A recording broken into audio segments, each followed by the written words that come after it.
Hey guys, welcome back to Infidelity Stories. Make sure like and subscribe to the channel for more spicy stories.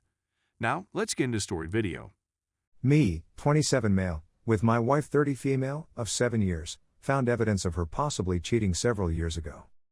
I dug and I wasn't searching for anything, but her Facebook was still open, and I was interested. In June 2011, I had a short interaction with a person over the course of approximately a week. It begins innocently enough, and she even encourages him to contact her if he can keep it polite. I only know fragments of the chat since I presume the most of it took place through text messaging. But what I do know is that after approximately 5 days of conversing with a person she's never met in real life, she's telling him that she's soaking with a winky face. Then have her boyfriend do something about it, haha, he responds. She then explains that she was simply giving him what he wanted. This man she'd never met in person and had only spoken with over Facebook. We had gone through an extremely dark phase 2 years previously. Ms. had twins in mid-2009, which led her to have a terrible depression, and we had a lot of ups and downs for a long time. I assumed she was sad, upset with me, or that I wasn't paying enough attention to her at the moment. When I checked our Facebook messages at the same time, it was a pretty fun exchange. We shared a house, and still do, at the time, and I could tell she was out of town for the weekend visiting relatives. But our communication includes calling each other pet names, or telling me that she loves me, and a lot of back and forth lols. We seemed to be having a fantastic time. She messaged me and said, "You scream, I scream, we all scream for ice cream." I compared the 2 time periods, and she's having this chat with me, this wonderful, personal, and loving talk with me, while telling another man that she's soaking. It totally breaks my heart. It's 4:30 a.m., and I've been up all night going through all of this, and it's evident that she, not him, was pushing the filthy talk. I also discovered another communication from January 2012 with a man she had up with before we were together, in which she tells him that he makes her want to do wicked things since she used to enjoy him so much. Then she had to go to the shower in humiliation since she regrets saying it. I could see she was hesitant to say it because of the build-up, so I'm not sure why she did. We've had a great 3-year-old daughter, acquired a dog, and purchased a home in the 4 years since.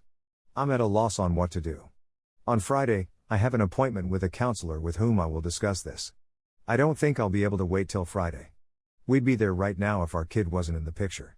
This stinks since we were only hours before curled up on the sofa beneath the covers, and I was holding her in my arms for 45 minutes. We just spoke and had a wonderful and private discussion.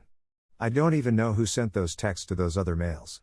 I don't have proof that she cheated since both of the other men were in relationships at the time and ended it quickly. But that makes me question how many other times someone else went along with it that I'm not aware of. I can't even think clearly. Yesterday began in a worst manner. I only got 3 hours of sleep, if that, and couldn't eat anything all day. As of Monday night's supper, I still hadn't eaten. I brought my kid to the paternity testing clinic yesterday when picking her up from school. Wife was at the doctor. I planned the dates, and she informed the second person she wanted to do wicked things with in 9 months and 3 days before my daughter was born. My kid is a carbon copy of me, so I'm not too concerned.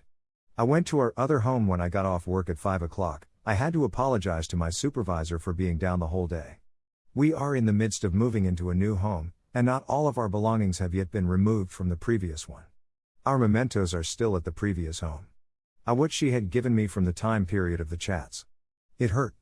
A lot. I stuffed them in my trunk. I had planned to wait until Friday after speaking with my counselor, but I simply couldn't. She could sense something was wrong the moment I came in. I also grabbed a beer after work to try and make the night easier. I couldn't keep up the act. I didn't want to talk to her or even look at her, and she could tell. When she inquired what was bothering me so much, I just assured her we'd discuss after our kid went to bed. I spent the time between arriving home and her going to bed with odd errands simply to avoid having to look at her. Went to Walmart, came back, ran to Sonic, had a shower, etc. Once our daughter was sleeping, she jokingly remarked, "All right, let's get this griping over with," like it was going to be a high charge on the credit card or something. I informed her that the outcome of the night would be determined by her entire honesty to me and to God, and she agreed. I asked her how many persons she had slept with since we started dating, and she said, none. I asked her how many individuals she had emailed graphic images to since we started dating, and she said none. I inquired as to how many persons she had improper interactions with. She paused before responding, none. It was a dismal response. I then recounted her our whole silly, loving chat from that night, asking her if it meant anything to her and whether she remembered it. She didn't do it. I encouraged her to remember the date and time of our chat, June 7, 2011. Then I took out a photo of her chat with the other man from my phone and delivered it to her. Her face became white, her shoulders drooped, and she murmured, rather sheepishly, "I don't even remember this honestly."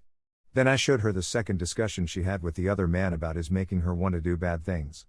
I told her I couldn't believe she didn't remember that one, since it had been going on for 6 months. It began benign for the first few months, so I didn't mind, but it was around 4 months and then it became inappropriate. I honestly don't recall what she said in response. My rage had grown exponentially by this point. I walked out to my trunk and retrieved all of our memories from that period. We looked through every message she wrote and every present she gave me. I read everything she wrote about how much she loved me, what a terrific boyfriend I was, how she couldn't wait to spend her life with me, and so on. Reading those messages hurt so deeply. I was shouting towards the conclusion of the notes. This one right here: "You told me you loved me and sent me this message 2 stinking days after you told another man you were dripping," I said. I don't remember what I said, and I don't remember what she said. It was all a whirl of tears and cursing. I recall wondering how many of the gifts she gave me were genuine, since I couldn't understand how she could say such nice things to me while doing the same to other people. She said they were all genuine and that she meant them, but I'm not sure. I won't be able to even look at them without being reminded of what occurred. I'm not going to get into details since I honestly don't remember them. As a consequence, she became outraged at the prospect of bringing up the past and expressed sorrow for what she had said. She continually told me that she was not the same person she had been before our child was born, and that she had changed since then. Because I have seen no evidence to the contrary, I have complete faith in her. Our daughter was instrumental in bringing her out of despair and transforming her into a cheerful person, and I really believe that these messages were the consequence of a tough era in our life. She did bring it up, explaining that she was merely looking for someone to talk to, someone to take her mind off things. The rest of this is simply a jumbled up paraphrase of what happened over a few hours, so take it with a grain of salt. I had hoped that having everything out in the open would make me feel better, but that hasn't been the case. Her yelling, tears, and whatever consolation she had didn't assist her any more than anything else. It's still hurting as badly as it was before, and I'm having trouble sleeping. Honestly, I don't think I've ever had a cut this deep in my life before. She indicated that she would go if that was what I want. I'm not sure what I want at this point. I want our happiness back, and I want her to apologize for sending those messages in the first place. Having a half-hearted desire to kick her out, the other half wants her to stay just so that I may see my child on a daily basis.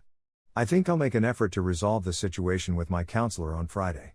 I wish this hadn't happened, and I wish she'd said something to me instead of the other guys instead of them. I'm not sure where to go from here. The love is gone, the trust is gone, and the first 2 to 3 years of our relationship are now tainted because I'll never know what she said to other people that I wasn't privy to. I'm not sure where to go from here. The love is gone, the trust is gone, and the first 2 to 3 years of our relationship are now tainted. I don't even want to think about the first few years we had lived together in the same house. I guess I'll simply go with the flow of each day and see where it leads me from here. After our daughter was born, even the tiniest suggestion of indiscretion would have been enough to bring our relationship to a grinding halt. But, given how long ago that occurred and the lack of evidence that followed those communications, and believe me, I searched everywhere, I just don't know. I'm not interested in destroying my whole life. But I don't want to stay in this state for the rest of my life.